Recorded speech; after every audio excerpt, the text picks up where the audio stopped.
మీదనే మరి ఇవాళ క్యాబినెట్ భేటీలో ఏం జరగబోతున్నది? ప్రధానంగా మన హైకోర్టు ఇచ్చినటువంటి 1 మంత్ గడువు కూడా ముగిసింది. ఒక నెల గడువు ఇచ్చింది రాష్ట్ర ప్రభుత్వానికి హైకోర్టు రిజర్వేషన్లు ఖరారు చేసి లోకల్ బాడీ ఎన్నికలకు పోవాలని.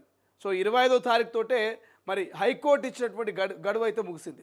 మరి ఏం చేయబోతుంది రాష్ట్ర ప్రభుత్వం ఇవాళ క్యాబినెట్ భేటీలో? ఎటువంటి నిర్ణయం తీసుకోబోతున్నది? అసలు లోకల్ బాడీ ఎన్నికలు ఇప్పట్లో జరిగే అవకాశం ఉందా లేదా? సెప్టెంబర్ 30 లోపు లోకల్ బాడీ ఎన్నికల్ని కంప్లీట్ చేయాలని హైకోర్టు మరి 3 నెలల గడువు ఇచ్చింది. ఒక నెల రోజులేమో రిజర్వేషన్ ఖరారుకు, 2 నెలలేమో ఎన్నికల పూర్తి స్థాయి ప్రక్రియ ముగిసేందుకు. మరి 3 నెలల్లో ఓ నెల అయితే ప్రక్రియ అంటే రిజర్వేషన్ల ప్రక్రియకు టైం ఇచ్చారు, అది అయిపోయింది. సో రిజర్వేషన్లు ఖరారు కాలే, ఇక మిగిలింది 2 నెలలు మాత్రమే.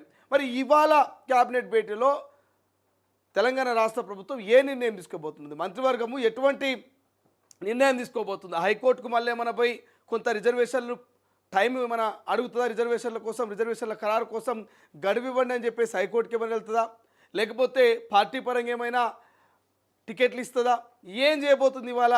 మరి మంత్రివర్గ భేటీలో ఎటువంటి డెసిషన్ తీసుకోబోతుందని ఒక చర్చ జరుగుతున్నది. సో మాట్లాడే ప్రయత్నం చేద్దాం. మరి స్థానిక సంస్థల ఎన్నికలు జరిగే అవకాశం ఉందా ఇప్పట్లో లేదా అనేది. అండ్ దాంతోపాటు ఇక రాజాసింగ్ కొన్ని కామెంట్స్ చేసిండు. బీజేపీ నూతన అధ్యక్షుడు రామచంద్రరావు మంచి రైటర్ కానీ ఫైటర్ కాదు, బీజేపీ పార్టీకి మంచి ఫైటర్ కావాలి, దమ్మున్నటువంటి ఫైటర్ కావాలని చెప్పేసి మరి రాజాసింగ్ కొన్ని కామెంట్ చేసిండు. ఇక ఇదిట్టుంటే బండి సంజయ్ వర్సెస్ కేటీఆర్ మధ్య మాటల యుద్ధం కనబడుతున్నది.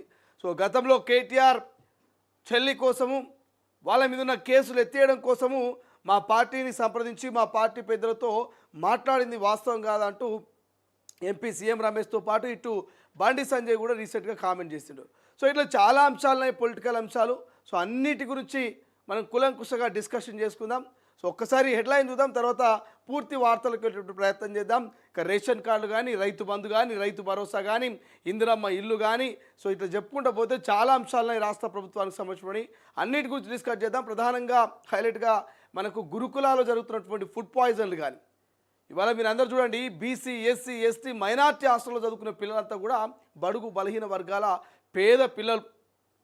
సో ఉన్నత వర్గాలకు చెందినటువంటి పిల్లలంతా కార్పొరేట్ కాలేజీలో, కార్పొరేట్ స్కూళ్ళలో చదివించుకుంటే మరి బడుగు బలహీన వర్గాల పిల్లలు ప్రభుత్వ స్కూళ్ళలో చదివించుకుంటున్నారు. మరి ఆ ప్రభుత్వ స్కూళ్ళలో అంతా మంచిగానే ఉందంటే అంతా మంచిగానే ఉంది అన్నటువంటి టైంలోనే ఫుడ్ పాయిజన్లు కనబడుతున్నాయి. అనుకోకుండా పిల్లలు ఆత్మహత్యలు కనబడుతున్నాయి. ఎందుకు ఈ ఆత్మహత్యలు జరుగుతున్నాయి? ఎందుకు ఈ ఫుడ్ పాయిజన్లు జరుగుతున్నాయి?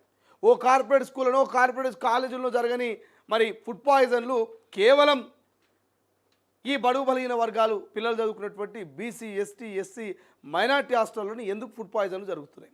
రైట్, ఒకసారి డిస్కస్ చేసే ప్రయత్నం చేద్దాం. మొదటగా హెడ్లైన్ చూద్దాం, తర్వాత పూర్తి వార్తా కథల్లోకి వెళ్ళేటువంటి ప్రయత్నం చేద్దాం. ఇక మొదటగా చూస్తే ఫస్ట్ అదే దర్శనం ఇచ్చింది వార్త మనకు. తొలి వెలుగు ఈ పేపర్ కనుక చూస్తే, హాస్టల్లో ఫుడ్ పాయిజన్, 79 మంది బాలికలకు అస్వస్థ, రాత్రి భోజనం తర్వాత వాంతులు, ఆసుపత్రికి తరలించిన సిబ్బంది. నాగర్ కర్నూలు గురుకులలో ఘటన, ఇటీవల గురుకులలో తరచుగా ఫుడ్ పాయిజన్. రాష్ట్రంలోని మరో గురుకుల పాఠశాలలో ఫుడ్ పాయిజన్ అయింది. నాగర్ కర్నూలు జిల్లా కేంద్రంలోని ఇక ఉయ్యాలవాడలో ఉన్న మహాత్మా జ్యోతిబా పూలే బాలిక గురుకుల పాఠశాలలో రాత్రి భోజనం చేసిన తర్వాత విద్యార్థినులు అస్వస్థకు గురయ్యారు. దీంతో 79 మంది బాలికలను పాఠశాల సిబ్బంది దవాఖానకు తరలించారు. ప్రస్తుతం అందరి పరిస్థితి నిలకడగా ఉన్నదని వైద్యులు వెల్లడించారు. సో విద్యాశాఖ ముఖ్యమంత్రి గారి దగ్గరనే ఉన్నది. ఎవరి దగ్గర ఉందే? విద్యాశాఖ ముఖ్యమంత్రి గారి దగ్గరనే ఉన్నది. అయినప్పటికీ మాత్రం ఇక ఈ ఫుడ్ పాయిజన్ల మీద ఎటువంటి ఆలోచన, ఎటువంటి చెక్ పెట్టే ప్రయత్నం మాత్రం ఎక్కడ కనబడట్లే. ఇదేం మొదటిసారి కాదు, ఇదేం చివరిసారి కాదు.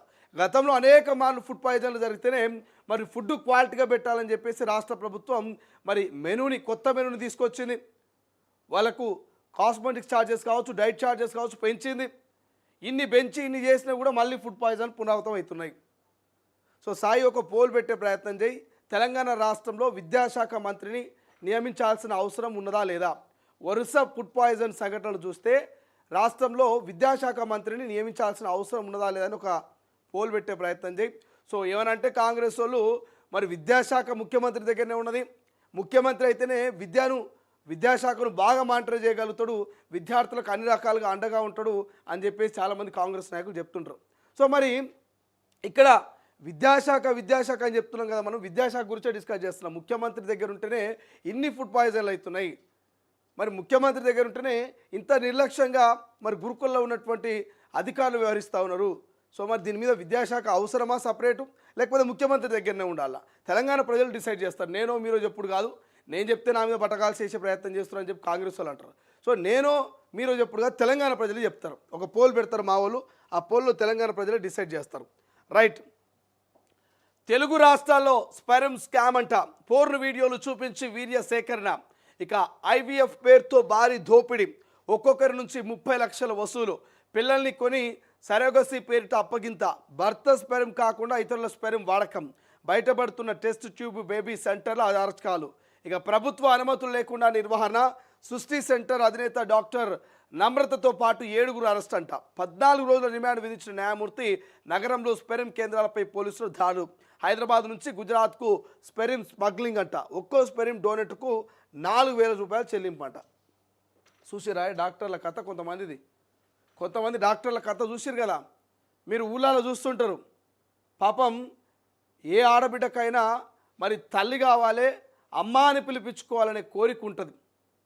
ఏ ఆడబిడ్డకైనా సరే, పెళ్ళైనటువంటి ఏ ఆడబిడ్డకైనా నేను ఒక్కసారైనా తల్లి కావాలి, మరి అమ్మ అని నోరారా పిలిపించుకోవాలనేటువంటి ఆశ ఉంటుంది. సో కొంతమందికి పిల్లలు కాని వారు ఎవరైతే ఉంటారో వాళ్ళనే టార్గెట్గా చేసి, పిల్లలు వారినే లక్ష్యంగా చేసుకొని, వాళ్ళ వీక్నెస్ను పట్టుకొని కొంతమంది మార్కెటింగ్ పేరిట హాస్పిటల్స్ గ్రామాల్లోకి లేకపోతే నగరాల్లోకి పంపించడము, వాట్సాప్ గ్రూపుల్లో ఇన్స్టాగ్రామ్లో ప్రచారం చేసుకోవడము. సో మా హాస్పిటల్లో కనుక మీకు జాయిన్ అయితే పిల్లలు కాని వారికి కూడా మేము పిల్లలు పుట్టించే ప్రయత్నం చేస్తాం. ఎట్లా పుట్టిస్తామంటే స్పెరిమ్ ద్వారా మీ భర్త స్పెరము మీ యొక్క స్పెరంకి సంబంధించి మీ భర్త స్పెరం తీసుకొచ్చి మరి టెస్ట్ ట్యూబ్ బేబీ ఏమంటారు కదా దీన్ని, టెస్ట్ ట్యూబ్ బేబీనా. సో కొత్తగా తీసుకొచ్చారు కదా ఈ సరోగస. ఈ పిల్లల్ని కొని సరగోసి పేట అప్పగిస్తున్నట్టు. అయితే భర్త స్పెరం కాకుండా ఇతరుల స్పెరం వాడారంటూ ఒక స్కామ్ అయితే మొత్తం కూడా బయటకు వచ్చినట్టు తెలుస్తుంది. సో ఈ టెస్ట్ ట్యూబ్ బేబీ సెంటర్లో ఈ మధ్య చాలా ఎక్కువ. నేను చెప్పాను కదా, ఈ టెస్ట్ ట్యూబ్ బేబీ సెంటర్లు అనేవి ఏంటంటే, సో పిల్లలు కాని వాళ్ళకు పిల్లలు పుట్టించే ప్రయత్నం చేస్తారు. ఎట్లా అంటే మరి భర్త స్పెరం తీసుకొని వాళ్ళ అన్నంలోకి అంటే లోపల వాళ్ళ బాడీలోకి ఇంజెక్ట్ చేసి దాని ద్వారా బేబీని వాళ్ళు ఫామ్ చేయించే ప్రయత్నం చేస్తారనేది కొంత మనకు ఉన్నటువంటి సమాచారం. సో ఇట్లా భర్త స్పెరం కాకుండా వేరే వ్యక్తుల స్పెరం ద్వారా మరి టెస్ట్ ట్యూబ్ బేబీకి సంబంధించి ఇక్కడ చెప్తున్నటువంటి ఈ టెస్ట్ ట్యూబ్ బేబీకి సంబంధించినటువంటి సెంటర్లు కొన్ని అరాచకాలకు పాల్పడుతున్నాయట. సో కొంతమందికి పిల్లలు కావాలంటారు కదా, వాళ్ళ దగ్గర నుంచి 40 లక్షలు 50 లక్షలు వసూలు చేస్తున్నారట.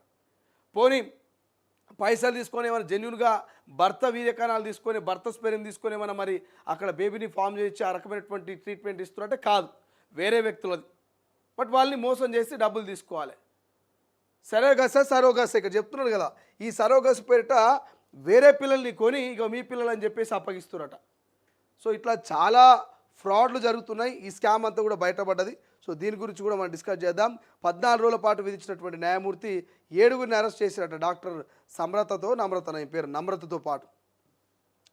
సో చాలా క్యాష్ చేసుకుంటున్నారు. కొంత ఇక వీళ్ళు వీక్గా కనిపించి మాకు పిల్లలు కావాలని ఎవరైనా అనుకుంటే వాళ్ళని ఇక పట్టుకోవాలి. 14 లక్షలు 20 లక్షలు 30 లక్షలు వసూలు చేయాలి.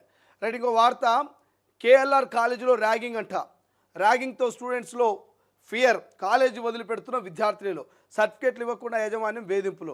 వేరే కాలేజీలో చేరకుండా అడ్డంకులు. ఇక హెచ్ఆర్సీలో ఫిర్యాదు చేసిన ఓ విద్యార్థిని సర్టిఫికేట్లకు 3 లక్షలు అడుగుతున్నారని కంప్లైంట్. కాలేజీపై హెచ్ఆర్సీ సీరియస్. సర్టిఫికేట్లు ఆపే హక్కు లేదని ఫైర్. ఇష్యూపై 4 రోజుల్లో నివేదిక ఇవ్వనట్టు ప్రభుత్వ ప్రధాన కార్యదర్శికి ఆదేశం అంట. ఖమ్మం జిల్లాలోని కేఎల్ఆర్ ఫార్మసీ కాలేజీలో ర్యాగింగ్ కలకలం రేగింది. ర్యాగింగ్ వేధింపులకు తాళలేక కాలేజీ నుంచి వెళ్ళిపోతున్నట్టు తెలుస్తున్నది. విద్యార్థులకు ఒరిజినల్ సర్టిఫికేట్లు ఇవ్వకుండా కాలేజీ యాజమాన్యం వేధింపులకు గురి చేస్తున్నట్టు విద్యార్థులు ఆరోపిస్తున్నారు. ఈ మేరకు రాష్ట్ర మానవ హక్కుల కమిషన్ బాధిత విద్యార్థిని ఆశ్రయించింది. ఖమ్మం జిల్లా పాల్వంచలోని కేఎల్ఆర్ ఫార్మసీ కాలేజ్ ర్యాగింగ్ తాళలేక విద్యార్థిని హెచ్ఆర్సీలో ఫిర్యాదు చేసిందంట. సో ఇట్లున్నది, ర్యాగింగ్ భూతం రోజు రోజుకు పెరిగిపోతున్నది. సో ఈ కేఎల్ఆర్ కాలేజీలో ర్యాగింగ్ పెరుగుతుందని ఆ కాలేజ్ మాని ఇంకో కాలేజ్కి పోదాం మాకు సర్టిఫికేట్ ఇవ్వనంటే ఆ కాలేజ్ యజమాన్యము వాళ్ళ అయ్యే జాగిరి అన్నట్టు మరి ఆ సర్టిఫికేట్లన్నీ వాళ్ళ దగ్గరనే పెట్టుకొని మరి 3 లక్షలు కట్టురు 4 లక్షలు కట్టురు అని ఇబ్బందులు పెడితే మరి వీళ్ళందరూ కూడా ఎవరైతే ఆ కాలేజీకి సంబంధించిన స్టూడెంట్స్ అంతా కూడా ఇక హెచ్ఆర్సీలో ఫిర్యాదు చేసినట్ట. హ్యూమన్ రైట్స్కు ఫిర్యాదు చేస్తే నివేదిక ఇవ్వాలంటూ హ్యూమన్ రైట్స్ మరి చెప్పినటువంటి పరిస్థితి డిస్కస్ చేద్దాం. రైట్, ఇంకో వార్త, రేవ్ పార్టీ దందా, సర్వీస్ అపార్ట్మెంట్లో పార్టీ, పక్కా సమాచారంతో పోలీసులు దాడి, 9 మంది నిర్వాహకుల అరెస్టు, ప్రతి వీకెండ్ పార్టీ నిర్వహిస్తున్న ఆర్గనైజర్స్, డబ్బున్న యువకులే టార్గెట్ అంట, డ్రగ్స్తో పాటు యువతుల సప్లై, యువతులతో అర్ధనగ్న నృత్యాలు, ఇక మందు చిందుతో పాటు అన్ని ఫెసిలిటీస్. హైదరాబాద్ కొండాపూర్ కేంద్రంగా దందా. కొండాపూర్ అంటే గిన్నె కానీ పక్కపూర్తి అంటే నగరం నడి మధ్యలోనే పెట్టిన దందా ఇల్లు. ఏదో అక్కడ మన మోహినాబాద్ ఫామ్ హౌస్ అని లేకపోతే ఇంకో ఫామ్ హౌస్ అని గతంలో వినేది.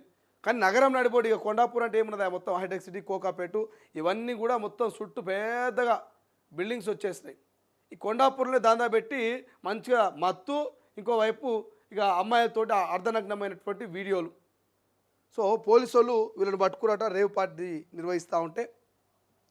రైట్, ఇంకేమున్నాయి, భూమికి భారం ఎందుకురా, సాఫ్ట్వేర్ ఇంజనీర్ సూసైడ్ అంట, చివరి లెటర్లో షాకింగ్ విషయాలు, అవినీతి కాలుష్యం పెరిగిపోయింది, నేను భారం అవ్వాలనుకోవట్లేదంటూ లెటర్, కేసు నమోదు చేసి పోలీసులు దర్యాప్తు అంట. పాపం భూమికి భారం ఎందుకురా అని ఆయన చనిపోయినట్ట, పొల్యూషన్ ఎక్కువైంది, ఇక కరప్షన్ ఎక్కువైందని చెప్పేసి. పొల్యూషన్ మీద కరప్షన్ మీద బ్రతికి కొట్లాడి విజయం సాధించాలి. సస్తే ఏం సాధిస్తారు? నువ్వు వస్తే పొల్యూషన్ ఆగుతుందా లేకపోతే కరప్షన్ ఆగుతుంది? ఏది ఆగుతుంది?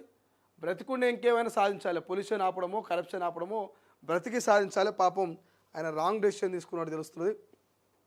ఇక లవర్ కోసం కొడుకును వదిలేసిన తల్లి, బస్టాండ్లో విడిచిపెట్టి బైక్పై జంపు, సీసీ కెమెరాలో గుర్తించిన పోలీసులు, మహిళను పిఎస్కు తీసుకొచ్చి కౌన్సిలింగ్, తండ్రిని పిలిచి బాలుడి అప్పగింత, నల్గొండ బస్టాండ్లో అమానుష ఘటన. ఈ వార్త గురించి చెప్పుకోవాలి, నేను ఎక్స్ప్లెనేషన్లో చెప్తా. బట్ చాలా దారుణం. ఇటువంటి తల్లి ఉన్నా ఒకటే సచ్చినా ఒకటే నా దృష్టిలో. అరే పిల్లగాన్ని ఈ బస్టాండ్ ఉంటుంది కదా, ఆర్టీసీ బస్టాండ్కు పిల్లగాన్ని ఎత్తుకొని పోయి ఆడ బస్టాండ్లో సీట్లో కూర్చోబెట్టి ఇక ఇన్స్టాగ్రామ్లో పరిచయమైనటువంటి ప్రియుడి కోసం కన్న కొడుకును బస్టాండ్లో అనాథగా వదిలిపెట్టి ప్రియుడు బండెక్కి వెళ్ళిపోయింది. అక్కడటువంటి స్థానికులు గమనించినట్టు, ఎవరి పిల్లగాడు ఎందుకు ఇంత ఏడుస్తున్నా అని చెప్పి గమనిస్తే సీసీటీవీ ఫుటేజ్ గమనించినట్టు, ఈ పిల్లగాన్ని ఎవరు వదిలేసిపోయారు, ఏంది వాళ్ళ మదర్ ఏంది అని చెప్పేసి చూస్తే ఆ పిల్లగాని అక్కడ సీట్లో దించి ఆ తల్లి మరి ఎవడైతే ఇన్స్టాగ్రామ్లో పరిచయం అయ్యిండో ఆ ఇన్స్టాగ్రామ్లో పరిచయమైనటువంటి ప్రియుడి కోసం పిల్లగాని వదిలేసి బండెక్కిపోతుందట. సో ముందు ఆ పిల్లగాని తండ్రికి సమాచారం ఇచ్చి ఆ తర్వాత ఈ తల్లిని, ఎవరైతే ఆ పిల్లగాని తల్లిని ఇక్కడ కనబడుతుంది కదా ఈ బాబుని బస్టాండ్లో వదిలేసి వెళ్ళిపోయినటువంటి మహా తల్లి ఈమెనే. ఇక ఈమెను పట్టుకొని కౌన్సిలింగ్ ఇచ్చిరట. ఎందుకమ్మా ఎందుకు వదిలేసిపోయినావు అంటే, నా ప్రియుడి కోసం నా కొడుకును వదిలేసిపోయినా అని చెప్పిందట. ఏం సమాజం రా నాయన, ఎటుపోతుందిరా నాయన, ఏంది ఇన్స్టాగ్రామ్లో మనబోసి. అరే మంచి మంచోళ్ళకి వస్తున్నది రోగం, కానీ ఇన్స్టాగ్రామ్ వాడు ఎవరు క్రియేట్ చేసినావు. కానీ ఈ ఇన్స్టాగ్రామ్ వాడబట్టి లవ్వులు, 16 ఏళ్ళకే ప్రేమలు, పిల్లైన వాళ్ళు కూడా మళ్ళీ ప్రేమలు వాడుతున్నారు ఈమె లెక్క.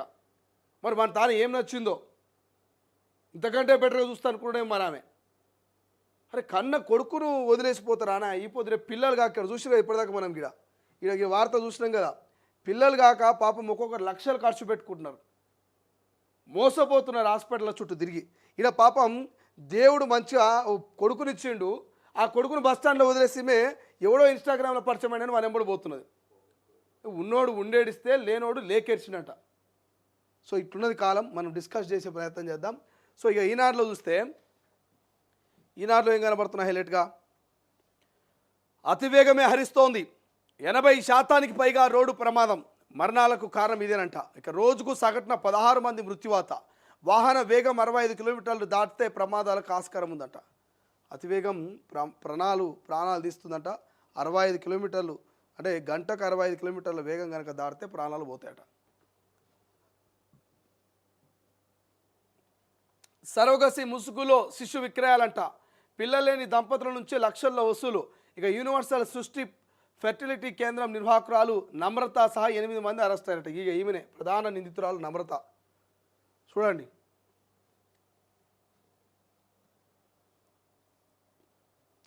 స్థానిక సంస్థల ఎన్నికలపై చర్చ, రిజర్వేషన్ల ఖరారుపై హైకోర్టును మరింత గడువు కోరే అవకాశం, నేడు రాష్ట్ర మంత్రివర్గ సమావేశం అంటూ ఆ వార్త హైలైట్ కనబడుతుంది.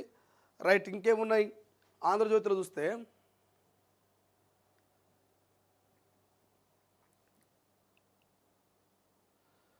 హరిద్వార్ మానసాదేవి ఆలయంలో తొక్కిసలాట, 6 మృతి 28 మంది గాయాలు, విద్యుత్ వైరు తెగిపడిందన్న వదంతులతోనే విచారణకు ఆదేశించిన ఉత్తరాఖండ్ సర్కార్ మృతులకు 2 లక్షల పరిహారం అంటూ సీఎం ధామి. ఇక తొక్కిసలాట ఘటనపై రాష్ట్రపతి ద్రౌపది ముర్ము ప్రధాని నరేంద్ర మోదీ సంతాపం అంటూ వార్త కనిపిస్తుంది. సో ఏదైతే మృతుల కుటుంబాలకు 2 లక్షల పరిహారం ఇస్తూనే సో ఇక తొక్కిసలాట ఘటనపైన రాష్ట్రపతి ద్రౌపది ముర్ముతో పాటు ప్రధాని నరేంద్ర మోదీ సంతాపం తెలియజేసినట్టు తెలుస్తుంది. ఇక స్థానిక ఎన్నికలు బీసీ రిజర్వేషన్లు నేడి మంత్రివర్గ సమావేశంలో కీలక చర్చనంట. ఆర్డినెన్స్ గవర్నర్ దగ్గర, బిల్లులు కేంద్రం వద్ద ఎలా ముందుకెళ్లాలనే దానిపై చర్చించి నిర్ణయం. కులగణన, రేషన్ కార్డుల పంపిణీ, యూరియా నిల్వలు, సాగునీటి ప్రాజెక్టులపై సమీక్ష. కాళేశ్వరంపై జస్టిస్ పిసి ఘోష్ నివేదిక అందితే దానిపైన మంత్రివర్గ సమావేశంలో చర్చ. ప్రభుత్వ శాఖల్లో ఉద్యోగాల భర్తీకి ఆమోదం తెలిపే అవకాశం అంట. సో ప్రభుత్వ శాఖల్లో ఉద్యోగాల భర్తీకి ఆమోదం తెలిపేటువంటి అవకాశం కూడా కనబడుతుందట. సో దాని గురించి డిస్కషన్ అంటే మనం మాట్లాడే ప్రయత్నం చేద్దాం. ఇక సంతాన సాఫల్య ముసుగులో శిశు విక్రయం అంటూ వార్త కనిపిస్తుంది. ఇక ప్రైవేట్ వైద్య కళాశాలలపై విజిలెన్స్ విచారణ అంటూ మరో వార్త హైలైట్ కనిపిస్తుంది. రైట్, ఇంకేం కనబడుతున్నాయి. ఇక సర్వీస్ అపార్ట్మెంట్లో డ్రగ్స్ పార్ట్ అంటూ మత్తు కోసం ఏపీ నుంచి నగరానికి 9 మంది అరెస్టు. ఇక డ్రగ్స్ స్వాధీనం అంటూ వార్తగా మనకు హైలైట్ కనిపిస్తే బస్టాండ్లో బాలుడిని వదిలి వెళ్తున్న తల్లి. ఇక ఇదేం పని అమ్మ, ఇక్కడ చూడండి, ఇక్కడ పోతుంది కదా ఈమెనే, ఇక్కడ పిల్లగాని దించింది కనబడుతుందానే. ఇక ఇక్కడ పిల్లగాని దించి ఇక్కడ దించి ఇట్లా వాడి ఇట్లా వెళ్ళిపోతున్నది. ఇక సో కన్న కొడుకుని బస్టాండ్లో వదిలేసి ఇన్స్టాగ్రామ్లో పరిచయమైన యువకుడితో వెళ్ళిపోయిన తల్లి. గంటల వ్యవధిలో ఇద్దరిని పట్టుకున్న నల్గొండ పోలీసులు. తండ్రికి బాలుడిని అప్పగించాడు. చూసిరా, ఇదేం పని తల్లి అని చెప్పేసి కనబడుతుంది కామెంట్ మీకు. ఎందుకు ఈ ఇన్స్టాగ్రామ్లో ఎందుకు ఈ రకంగా వ్యవహరిస్తున్నారు, ఎందుకు తెలియని ముఖం తెలియని వ్యక్తులతో ప్రేమల పడుతారో అర్థమవుతుంది. పెళ్ళైన వాళ్ళు సరే, పెళ్ళిగానోళ్ళు ప్రేమల పడుతూ అర్థం ఉంటుంది. పెళ్ళిగాని అమ్మాయిలో అబ్బాయిలో ప్రేమల పడితే అర్థం ఉంటుంది. అరే పాపం తెలియక వాళ్ళు ఈ వయసులో వాళ్ళు ప్రేమలో పడ్డరేమో అని చెప్పేసి అనుకోవచ్చు. సరే, పెళ్ళయి పిల్లగాడు పుట్టిండు, గామెకేం పోయే కాలమే, పోయి ఇన్స్టాగ్రామ్లో ఎవరితో పరిచయం అయ్యి పిల్లగాని వదిలి వానితో లేచిపోతున్నది అంటే మరి ఇసోటి ఆడవాళ్ళు నిజంగా ఏం చేయాలి వీళ్ళని? భూమికి భారమే. మరి మన పండగలు అంతర్జాతీయ స్థాయిలోనంట. ప్రపంచ పర్యాటకులకు ఆకర్షించేలా కార్యాచరణ. రాష్ట్రంలో పర్యాటక అభివృద్ధి ఆదాయంపై సర్కార్ దృష్టి. మేడారము, నాగోబ జాతరలు, బతుకమ్మ బోనాలు, ఇక కైట్ ఫెస్టివల్ను ఘనంగా నిర్వహించాలని నిర్ణయం. బతుకమ్మ పండుగతోనే ప్రారంభించాలని యోచన. తొలి దశలో 10 ప్రత్యేక పర్యాటక ప్రాంతాల అభివృద్ధి. ఫ్యూచర్ సిటీలో ప్రముఖ సంస్థల ఆధ్వర్యంలో హోటళ్లు. ప్రభుత్వ ప్రైవేట్ భాగస్వామ్య విధానంలో అభివృద్ధి. రాష్ట్ర పర్యాటక శాఖ ప్రతిపాదనలంట. సో మన పండుగలు అంతర్జాతీయ స్థాయిలో ప్రచారం కావడానికి మేడారం, నాగోబ లాంటి జాతరలు, బతుకమ్మలు, బోనాలు ఇవన్నిటిని కూడా హైలైట్ చేస్తారట. అదొక వార్త. కవితపై కేసులు ఎత్తేస్తే పార్టీని విలీనం చేస్తామన్నారు. బీజేపీలో బీఆర్ఎస్ను కలిపేస్తామన్న కేటీఆర్ ప్రతిపాదన నిజమే. కేటీఆర్కు దమ్ముంటే చర్చకు రావాలంటూ సీఎం రమేష్ను నేను తీసుకొస్తా అంటూ కేంద్ర మంత్రి బండి సంజయ్ సవాల్. ఇంకేముందయ్యాడు, చెప్పిందే చెప్పి, రాకిందే రాకి, పాడిందే పాడేది పాస్వర్డ్ల పాట అన్నట్టు ఎన్నిసార్లు చెప్తారు. బీజేపీ బీఆర్ఎస్ మరి 2 విలీనం కావాలనుకునే వాస్తవమైనటువంటి ముచ్చట ఎన్నిసార్లు చెప్తారు. కవిత చెప్పబట్టే, అటు ఎంపీ సీఎం రమేష్ చెప్పబట్టే, ఇటు బండి సంజయ్ చెప్పబట్టే, తెలంగాణ ప్రజలు చెప్పబట్టి ఏమున్నా అలా కొత్త రోజు అదొకటి వేసుకొని ముంగల. వెలుగులో చూస్తే ఏఐ ఎఫెక్ట్ 12,000 మందిని తొలగించనున్న టీసీఎస్. ఇక మిడ్ సీనియర్ లెవెల్ ఉద్యోగులను తొలగిస్తామని సిఇఓ అంట. సో బలమైనటువంటి భవిష్యత్ కోసమే ఈ కఠిన నిర్ణయం అంటూ వ్యాఖ్య. సంస్థ మొత్తం ఉద్యోగులు ఇది 2% సమానం. ప్రస్తుతం టీసీఎస్లో 6,13,069 మంది ఉద్యోగులు, 25,000 మందిని తొలగిస్తామని ఇటీవల ఇంటెల్ ప్రకటన అంట. సో ఏఐ రాబట్టి పాపం ఉద్యోగాలు 12,000 మందిని ఉద్యోగాల నుంచి తొలగిస్తున్నారట. టెక్నాలజీ పెరిగినా పాపమే ఉన్నది. ఇక ఫెర్టిలిటీ సెంటర్ల డర్టీ దందా అంటూ వార్త హైలైట్ కనిపిస్తుంది. ఓరుగల్లు ప్రాజెక్టులు స్పీడప్ అంటూ మరొక వార్త హైలైట్ కనిపిస్తే ఇవాళ క్యాబినెట్ భేటీ. స్వతంత్ర నిపుణుల కమిటీ నివేదికను ఆమోదించే ఛాన్స్. మైనింగ్ సినరేజ్ అడ్వకేట్ ప్రొడక్షన్ ముసాయిదాలపై చర్చ. బీసీ రిజర్వేషన్లపై డిస్కస్ చేసే ఛాన్స్ అంటూ వార్త కనిపిస్తుంది. రైట్, మరోవైపు బిడ్డను కొనుక్కొచ్చి సరగొసి నాటకం అంట. నిర్వాహకురాలు డాక్టర్ నమ్రత, ఆమె కొడుకు అడ్వకేట్ జయంత్ కృష్ణ అరెస్ట్ అంట. సృష్టి టెస్ట్ ట్యూబ్ కేసులో విస్తుపోయే నిజాలంట. గాంధీ హాస్పిటల్ అనస్థిషియా అసిస్టెంట్ ప్రొఫెసర్తో పాటు మరొక 5గురు కూడా. ఇక సరోగసిపేట సికింద్రాబాద్లోని దంపతుల నుంచి 40 లక్షల వసూలు వివరాలు వెల్లడించిన డీసీపీ రష్మి పెరమల్ అని చెప్పేసి వార్త కనిపిస్తుంది. డిస్కస్ చేద్దాం ఈ వార్త గురించి. ఇక బీసీ డిక్లరేషన్ కాదు, ముమ్మాటికి ముస్లిం డిక్లరేషన్, బీసీల ముసుగులో ముస్లింలకు రిజర్వేషన్లు పెంచే కుట్ర అంటూ బండి సంజయ్ కామెంట్స్ హైలైట్ కనిపిస్తున్నాయి. ఇక టేక్ ఆఫ్ టైంలో విమానంలో మంటలు, అమెరికాలో బోయింగ్ విమానానికి తప్పిన ప్రమాదం, విమానంలోని 170 మందిని సురక్షితమంట. ఈ మధ్యకాలంలో విమానం ఎక్కాలంటే కూడా భయపడుతున్నాయి, ఉన్నోడైనా లేనోడైనా. ఎందుకంటే వరుస సంఘటనలు, ఎక్కడికెక్కడ విమానాలు కుప్పకూలుతున్నాయి, హెలికాప్టర్లు కుప్పకూలుతున్నాయి. నిన్న 49 మందా 30 మందో 42 మంది చనిపోయారు. ఓ ఫ్లైట్ కూలి, రష్యాకి సంబంధించినటువంటి ఫ్లైట్ అనుకుంటా. సో మన భారత్లో మీ అందరికీ తెలుసు, దాదాపు 270 మందో 300 మంది దాకా చనిపోయారు. సో వరుసగా ఇటువంటి సంఘటనలు జరుగుతూ ఉంటే చాలామంది ప్రయాణికులు భయపడుతున్నారు. రైట్గా మానసిక సమస్యలు మహిళల్లోనే ఎక్కువనంట. టెలిమెనస్కు వస్తున్న కాల్స్లో 67% వాళ్ళవే. అనారోగ్యము, కుటుంబ కలహాలు, స్ట్రెస్సు, నిద్రలేమి ప్రాబ్లమ్స్తో సతమతం. గ్రామీణ ప్రాంతాల నుంచి ఎక్కువ మంది బాధితులంట. పిల్లలు పట్టించుకోక ఒంటరితనంతో డిప్రెషన్లోకి వెళ్తున్న వృద్ధులు కూడా ఎక్కువ. బాధితులు డిప్రెషన్ నుంచి బయటపడేలా కౌన్సిలింగ్ ఇస్తున్న డాక్టర్లు. 24/7 అందుబాటులో టెలిమెనస్ సెంటర్, 14416 టోల్ ఫ్రీ నెంబర్ అంటూ మనకు వార్త కనిపిస్తుంది. సో డిప్రెషన్లోకి వెళ్ళిపోతున్నారట. ఇక రేపో ఎల్లుండో కాళేశ్వరం కమిషన్ రిపోర్టు. హైదరాబాద్ చేరుకున్న కమిషన్ చైర్మన్ జస్టిస్ ఘోష్, అధికారులు, ప్రజాప్రతినిధులు సహా ఇప్పటిదాకా 119 మంది విచారణ. వారి స్టేట్మెంట్ల ఆధారంగా న్యాయ సమస్యలు రాకుండా రిపోర్ట్ తయారీగా అయిపోయింది. కాళేశ్వరం కమిషన్ నివేదిక కనుక ఇస్తే మరి ఎవరి మెడ కుచ్చు బిగిస్తుందో, అప్పటి ఇరిగేషన్ శాఖ మంత్రి, అప్పటి మాజీ ముఖ్యమంత్రి, మరి ఎవరి మెడ కుచ్చు బిగిస్తుందో తెలియదు. కానీ కాళేశ్వరం కమిషన్ ఇక రేపో ఎల్లుండో నివేదిక తీసుకొచ్చిందట. మరి కథా కార్ఖానీ మొదటి నుంచి చివరి దాకా ఒక సినిమా రేంజ్లో మన నివేదిక ఉండేటువంటి ఛాన్స్ అయితే మనకు కనబడుతున్నది. ఇక ఆలయంలో తొక్కిసలాట, హరిద్వార్లో 8 మంది మృతి అంటూ వార్త కామన్ కనిపిస్తుంది. రైట్, ఇంకేమున్నాయి?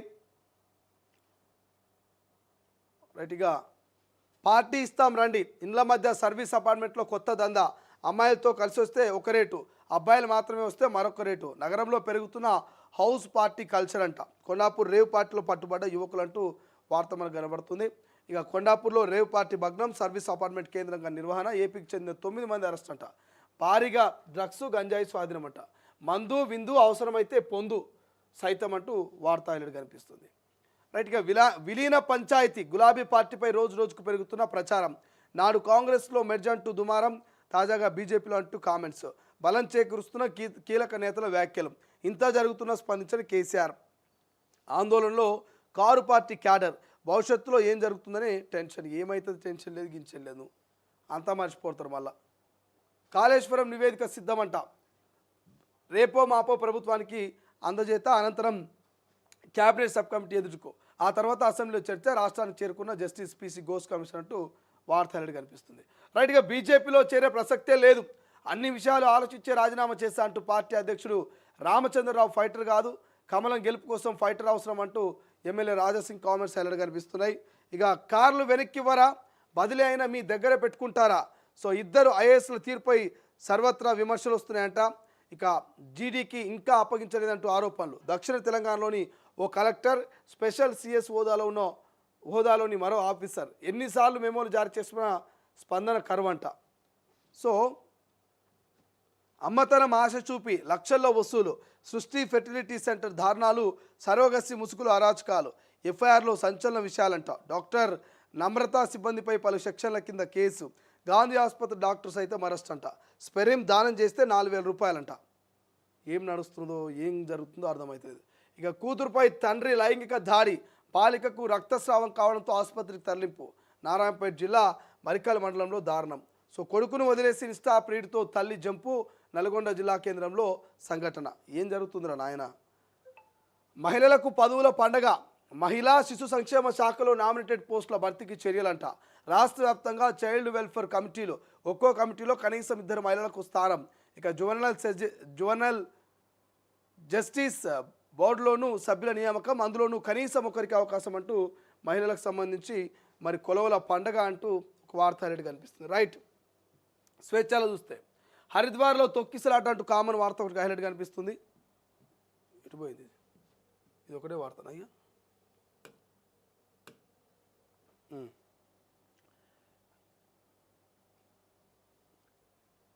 గుంటూరు మస్తాన్ హైదరాబాద్లో కబ్జా, అన్ని పార్టీలు అండదండలంటూ నగరంలో బరితెగించిన ఆరా మస్తాన్ గ్యాంగ్ ఆంధ్ర నుంచి వచ్చి హైదరాబాద్లో కబ్జా దందంటూ ఆరా మస్తాన్కి సంబంధించిన ఒక వార్త అలర్ట్ కనిపిస్తుంది. ఇక ఐపీఎస్ మీకిది తగున బదిలీ తప్ప నన్ను ఏం చేయగలరంటూ బరితెగింపంట. సో ఇక అక్రమ పెన్షన్లకు చెక్, బీజేపీకి కొత్త తలనొప్పి. మొన్నటి వరకు బండి వర్సెస్ సీటుల, ఇప్పుడేమో DK అర్ణ versus Shanti Kumar. బయటపడుతున్న కమల్నాథుల cold war అంటూ రామచంద్రరావు పర్యటనలోనే బాహాబాహి అని చెప్పేసి వార్త హైలైట్ కనిపిస్తే, ఇక మహిళలకు స్థానిక పట్టం, మహిళలకు 33%, బీసీలకు 42% రిజర్వేషన్లో వాటా. స్థానిక ఎన్నికల్లో పెరగనున్న మహిళా ప్రాధాన్యం, రసవతరంగా మారనున్న మహిళా రాజకీయం అంటూ వార్త హైలైట్ కనిపిస్తుంది. ఇక ప్రైవేట్పై విజిలెన్స్, మెడికల్ కాలేజీల స్టైఫండ్ ఇష్యూలో కీలక నిర్ణయం. గతంలోనే నోటీసులు, వివరణ కోరిన సర్కార్ 50%కి పైగా ఫేక్ డీటెయిల్స్ అంటూ సీరియస్గా ఫోకస్ పెట్టిన రాష్ట్ర ప్రభుత్వం అంటూ వార్త హైలైట్ కనిపిస్తుంది. ఇంకేమున్నాయి, రిపోర్ట్ రెడీ అంటూ పీసీ గోష్ఠికి సంబంధించిన వార్త. మరొకటి, ముమ్మాటికి నిజమే, బీఆర్ఎస్ విలీనంపై రమేష్ మాటలు నిజం అంటూ బండి సంజయ్ వ్యాఖ్యలు హైలైట్ కనిపిస్తున్నాయి. రైట్. ఇక నమస్తే తెలంగాణ చూస్తే, నమస్తే తెలంగాణలో ఏమున్నాయి, 111 మంది విద్యార్థులకు తీవ్ర అస్వస్థ. ఇక ఉయ్యాలవాడ బీసీ గురుకులలో ఫుడ్ పాయిజన్, కడుపు నొప్పి, వాంతులతో రాత్రంతా అవస్థ. నేను చెప్పిన కదా ఇంతకుముందే మనం ఒక పోల్ కూడా పెట్టినాం. విద్యాశాఖ మంత్రి తెలంగాణలో ఇప్పుడు అవసరం ఉన్నదా లేదా, అసలు ఏం జరుగుతున్నది విద్యా వ్యవస్థలు అని చెప్పేసి మనం పోల్ పెట్టమని చెప్పినాం. మా వాళ్ళు పోల్ కూడా పెట్టి ఒక్కసారి డిస్కస్ చేసే ప్రయత్నం చేద్దాం. ఈ వరుస ఫుడ్ పాయిజన్ సంఘటనలకు సంబంధించి ఏం జరుగుతున్నది, తెలంగాణలో విద్యాశాఖ మంత్రిని పెట్టాల్సిన అవసరం ఉందా లేదా అంటే ఎస్ అన్న 87% మంది విద్యాశాఖ మంత్రిని నియమించాలని చెప్తున్నారు. నేను ఇంతకుముందే మీకు క్లియర్గా నేను మొదట్లో చెప్పిన, ఏమని చెప్పినా, నేనేమైనా కామెంట్ చేస్తే ఆ కామెంట్ మీద కొన్ని కామెంట్స్ వస్తాయి. ఏమైనా వస్తాయి, ఈయన కావాలనే విద్యాశాఖ మంత్రిని ఫోకస్ పెట్టిండని, ఈయన కావాలనే ప్రభుత్వాన్ని బదలాం చేస్తున్నాని, ఇటువంటి చర్చ కూడా నా మీద జరుగుతుంది. నేను అందుకే ఏమంటున్నా, తెలంగాణ ప్రజలే డిసైడ్ చేస్తారు. తెలంగాణ రాష్ట్రంలో మరి విద్యాశాఖ ముఖ్యమంత్రి దగ్గర ఉన్నది. ముఖ్యమంత్రి దగ్గర ఉన్నదంటే మరి ఎంత బాగా చూసుకోవాలి విద్యాశాఖని, అంటే బాగా చూసుకోవట్లేదని కాదు ముచ్చట. ఇక్కడ బాగా చూసుకున్నా కూడా ఈ ఫుడ్ పాయిజన్ ఎందుకు జరుగుతున్నాయి అంటే, ముఖ్యమంత్రి గారి ఆదేశాలని కింది స్థాయి అధికారులు పాటించట్లేదా, లేకపోతే ముఖ్యమంత్రి పేరు జోడగొట్టేందుకు ఏమైనా కింద ఫుడ్ పాయిజన్లకు సంబంధించి అధికారులు ఏమైనా తెరలేపుతున్నారా? ఇక్కడ ఎవరిది తప్పు? విద్యాశాఖ తన దగ్గరనే పెట్టుకున్నందుకు ముఖ్యమంత్రి తప్ప, లేక విద్యాశాఖ కరెక్ట్గా అన్ని నియమ నిబంధనలు పాటిస్తూ ఇటు కాస్మెటిక్స్ ఛార్జెస్, అటు డైట్ ఛార్జెస్ పెంచుతూ మంచి మెనూ ఇచ్చినప్పటికీ కూడా మరి కింది స్థాయి గ్రౌండ్ లెవెల్లో ఉన్నటువంటి అధికారులు దాన్ని ఇంప్లిమెంట్ చేయకపోవడం ఎవరిది తప్పు? ఈ ఫుడ్ పాయిజన్లకు మరి బాధ్యత ఎవరు వహించాలి? ముఖ్యమంత్రి గారా విద్యాశాఖ మంత్రిగా ఉన్నందుకు, లేక కింది స్థాయి అధికారుల, లేకపోతే తెలంగాణ ప్రభుత్వం? ఎవరు బాధ్యత వహిస్తారు? ఎందుకంటే వీళ్ళందరూ కూడా బడుగు బలహీన వర్గాల పిల్లలే, వాళ్ళకి ఏమైనా అయితే అడిగేటోళ్ళు ఎవరు లేరు కదా. సో చాలా ధైర్యంగా కింది స్థాయి అధికారులు వ్యవహరిస్తున్నటువంటి వ్యవహార శైలి చూస్తుంటే దారుణం అనిపిస్తున్నది. అరే ఎక్కడనో ఒక చోట 6 నెలలకు సంవత్సరానికి ఫుడ్ పాయిజన్ జరిగిందంటే దానికి అర్థం పర్థం ఉంటుంది. యాదృచ్ఛికంగా మరి జరిగితే జరిగిందేమో, ఏదో తెలవక జరిగిందేమో అనుకోవచ్చు. అరే నెలల వ్యవధిలోనే అక్కడొక చోట ఇక్కడొక చోట, నెల గడవక ముందే ఇంకో చోట ఫుడ్ పాయిజన్. మొన్ననే ఇక్కడనే అయింది ఫుడ్ పాయిజన్ తాండూరు దగ్గర, ఆ తర్వాత మళ్ళీ ఇప్పుడు ఇక్కడ. ఇలా చెప్పుకుంటూ పోతే 70 మంది 60 మంది పిల్లలంతా పోయి దవాఖానలో పడుకుంటున్నారు. ఎందుకు పడుకుంటారు అంటే ఫుడ్ సరిగా లేకనంట. కడుపులో నొప్పి, వాంతులు, విరోచనాలు, అస్వస్థకు గురయ్యి హాస్పిటల్ పాలు. అరే ఎట్లా మీకు కనీసం బాధ అనిపించట్లేదు ఆ పిల్లలను చూస్తుంటే? చిన్న పిల్లలు, 15 ఏళ్ళ లోపున్నటువంటి పిల్లలు మరి ఫుడ్ పాయిజన్లతోటి కడుపులో నొప్పి ఎట్లా తట్టుకుంటారు పాపం, వాంతులు, విరోచనాలు. ఒక్కసారి మీరు ఆలోచన చేయండి. ఆ పిల్లల ప్లేస్లో మీ పిల్లల్ని కనుక మీరు ఊహించుకుంటే, ముఖ్యమంత్రి రేవంత్ రెడ్డి అయినా, లేకపోతే కేటీఆర్ అయినా, కేసీఆర్ అయినా, లేకపోతే బండి సంజయ్ అయినా, ఎవరైనా, ప్రభుత్వం ఏదైనా సరే, ఏ ప్రజాప్రతినిధి అయినా సరే, ఒక్కసారి ఆ బడుగు బలహీన వర్గాల పిల్లల ప్లేస్లో మీ పిల్లల్ని ఊహించుకోండి. అయ్యో మన పిల్లలు కూడా ఇట్లా ఫుడ్ పాయిజన్కి గురై మరి కడుపు నొప్పితో, వాంతులు, విరోచనాలతో బాధపడితే ఎట్లుంటుంది? ఆలోచన చేయండి ఒక్కసారి. ఇలా రేవంత్ రెడ్డి ప్రభుత్వం ఒక్కడే కాదు, గతంలో బీఆర్ఎస్ సర్కార్లో కూడా ఇదే పరిస్థితి. వాళ్ళేం మంచిగా చేశారని చెప్పట్లే, ఇద్దరు దొందే. నిజమైనటువంటి తల్లిదండ్రులు అయితే మాత్రం మీ పిల్లలకు వాంతులు, విరోచనాలు, కడుపు నొప్పి, మరి వాళ్ళ పోయి దవాఖానలో పడ్డరు, వాళ్ళు అస్వస్థకు గురయ్యారంటే కళ్ళలో నీళ్ళు తిరుగుతాయి. ఒక్కసారి ఊహించుకోండి, మీ పిల్లలే హాస్పిటల్ బెడ్ మీద ఉండి మీకు మరి ఆ గురుకుల స్కూల్ నుంచి ఫోన్ వచ్చి మీ పిల్లలు ఇట్లా ఫుడ్ పాయిజన్ గురయ్యారు, వాంతులు విరోచనాలు అస్వస్థతోటి దవాఖానలో చేరినని ఒక వార్త మీరు కనుక వింటే అప్పుడు మీ పరిస్థితి ఏంది? నిజంగా తల్లిదండ్రులు అయితే వాళ్ళ కాలు చేతులు ఆడాయి. అయ్యో నా బిడ్డకి ఏమైందో, నా బిడ్డ ఎట్లున్నాడో అని చెప్పేసి కన్నీళ్ళు పెట్టుకుంటారు. క్షణం కూడా ఆలోచించకుండా మరి హాస్పిటల్కి వస్తారు. చెప్తుంటే నాకే కళ్ళలో నీళ్ళు తిరుగుతున్నాయి. అరే ఒక్కరు కాదు ఇద్దరు కాదు 70-80 మంది పిల్లలు ఫుడ్ పాయిజన్లకు గురవుతారట. సరే ఏదో 6 నెలలకో సంవత్సరానికో ఎక్కడనొక చోట సంఘటన జరుగుతుందంటే అట్లా కాదు. అరే నిత్యం ఎక్కడనొక చోట ఫుడ్ పాయిజన్ జరుగుతూనే ఉన్నాయి, ఎక్కడనొక చోట గురుకుల పిల్లలు ఆత్మహత్యలు చేసుకుంటున్నారు, ఎక్కడనొక చోట మరి పాము కాటు జరుగుతూనే ఉన్నాయి. ఎందుకు ఇంత నిర్లక్ష్యం బడుగు బలహీన వర్గాల ఎస్సీ ఎస్టీ బీసీ బిడ్డల మీద ఎందుకు ఇంత నిర్లక్ష్యం ప్రభుత్వాలకి? గత బీఆర్ఎస్ పరిస్థితి అదే, ఇప్పుడు కాంగ్రెస్ ప్రభుత్వం పరిస్థితి అదే. ఎందుకు ఇంత నిర్లక్ష్యం వహిస్తున్నారు? సో దయచేసి విద్యాశాఖ మంత్రి, రాష్ట్ర ముఖ్యమంత్రి రేవంత్ రెడ్డి గారు మీ దగ్గరనే ఉన్నది కాబట్టి దయచేసి చొరవ తీసుకోండి. దీనికి ఫుల్ స్టాప్ పెట్టి ఇక్కడితో ఆపే ప్రయత్నం చేయండి. ఇక్కడ చూడండి, నేను పెట్టినటువంటి పోల్లో కూడా నేను అందుకే కామెంట్ చేయొద్దనే నేనే పోల్ పెట్టి తెలంగాణ ప్రజల ఒపీనియన్ తీసుకుంటే ప్రజలంతా ఒక్కటే మాట చెప్తున్నారు. ఏమని చెప్తున్నారు? తెలంగాణలో విద్యాశాఖ మంత్రిని పెట్టాల్సిన అవసరం ఉన్నదా లేదా అని అడిగితే ఎస్ 100% విద్యాశాఖ మంత్రిని పెట్టాల్సిందని చెప్తున్నారు. 88% మంది ఏమని చెప్తున్నారు? 100కు 88% మంది విద్యాశాఖ మంత్రిని పెట్టమంటారు. సో లేదంటే మరి మీరన్నా విద్యాశాఖ మంత్రిగా ఉన్నటువంటి ముఖ్యమంత్రి రేవంత్ రెడ్డి గారన్నా పిల్లలని మరి ఫుడ్ పాయిజన్ కాకుండా చూసుకోవాల్సినటువంటి బాధ్యత కూడా ఉన్నది.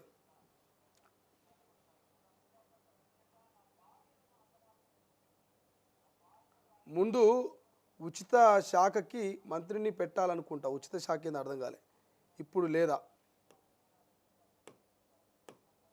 సో ఇట్లా చాలామంది ఏమంటారు అంటే విద్యాశాఖ మంత్రిని పెట్టండి, లేదంటే విద్యాశాఖ మంత్రి ముఖ్యమంత్రి దగ్గరనే ఉన్నది కదా, దీన్ని సీరియస్గా కనుక మీరు తీసుకోవాల్సిన అవసరం ఉందని మరి కామెంట్ అయితే పెడుతూ రైట్. ఒకసారి మనం ఎక్స్ప్లెనేషన్లోకి వెళ్ళి మాట్లాడుకునేటువంటి ప్రయత్నం చేద్దాం.